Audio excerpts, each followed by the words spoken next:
Dan the Man, and this is your daily betting edge, powered by ncaab. For Thursday, September 9th, 2010, I give you the info to bury your man. Now let's take a look at the free play I gave you in the last show. Colorado first 5 innings, winner, winner, chicken dinner. We're not even playing blackjack. Oh, there it is. Winner, winner, chicken dinner.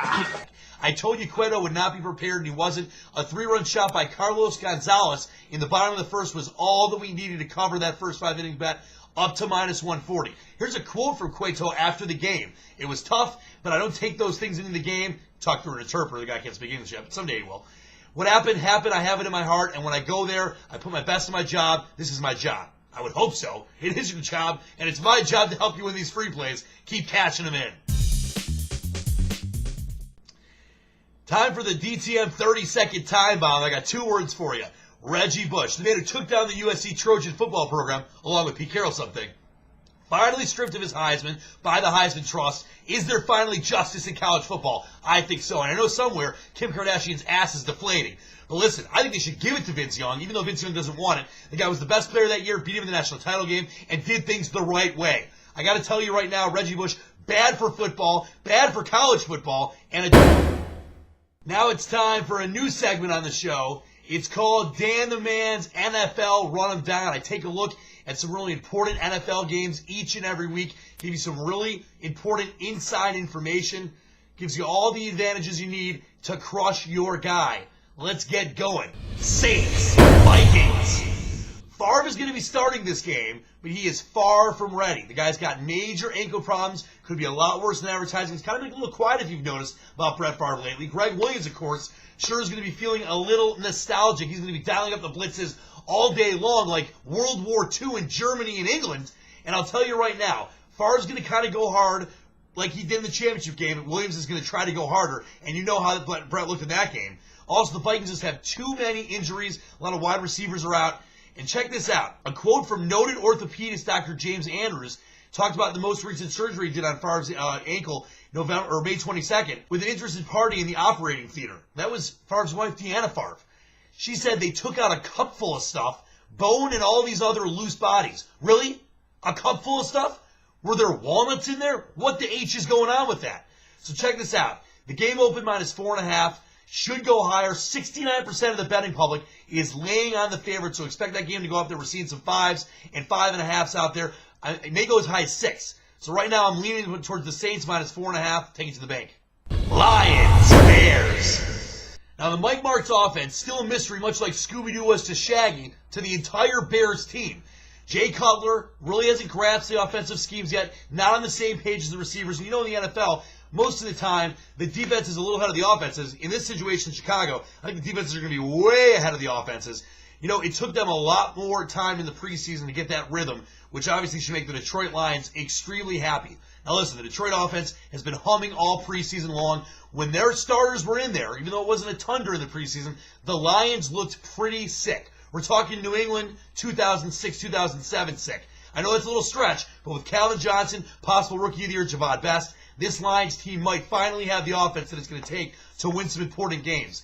And this is a quote from Jay Cutler talking about the Mike Martz offense. He said, "I'm getting there. The more snaps we get, the closer we're going to get." Does not sound too convincing from the starting quarterback. I'll tell you right now, the Lions, this game opened up, Lions plus 7. There's been betting goes all the way down to 6, 6.5. I am leaning Lions heavy, plus 7, up to minus 120. Maybe even feeling the money line on this game. 49ers, Seahawks. Last season in December, when these teams met at Quest Field, Alex Smith had the best game of his career. And that's saying a lot. But he did throw over 310 yards and 2 touchdowns with no picks. Seahawks, big problem. Listen, offensive coordinator Alex Berry freaking Gibbs mysteriously stepped down 8 days before the season starts. Who does that? Rumors are that he took a job as the secretary of the Queen of England. Good luck to him. This is huge, though. A team cannot be properly prepared after a loss of this magnitude. We're not talking earthquakes. This is a new offense, and the coordinator just decided to jump ship and leave. Huge factor. Big lean, 49ers minus the 3. Cowboys, Redskins. Now listen, Dallas has major problems on the O-line. Starting right tackle, Mark Peter Falk-Colomo, because it's too much detective work, and starting left guard, Kyle Kozier, both set out of practice on Wednesday. Tony Romo could be in for a rough night. You know, when the Cowboys struggled last year, it was when opposing defenses could get to Romo and not give him a lot of time to pass. Redskins have a great front seven to do just that.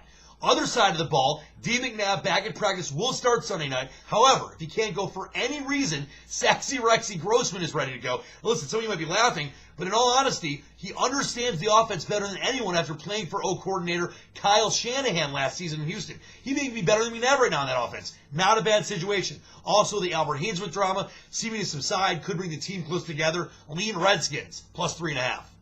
Here's another gold star, 3-star free play for you. Overall, I'm 51-33, 60.7% on the season. That's up 27.58 units. Now here it is for today. Padres up to -120. Here's the scoop on this game.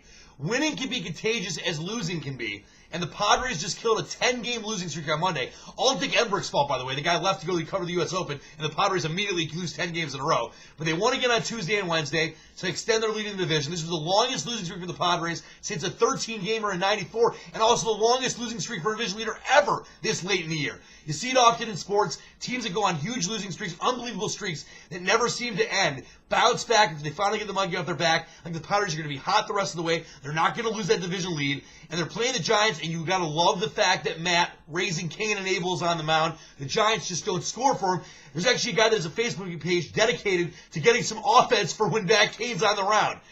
This is going to be a very, very easy winner for you. The Padres are getting hot. Take it to the bank and believe in the free 3-star dream. Well, that's going to do it for today. Take a look at that subscribe button right below you.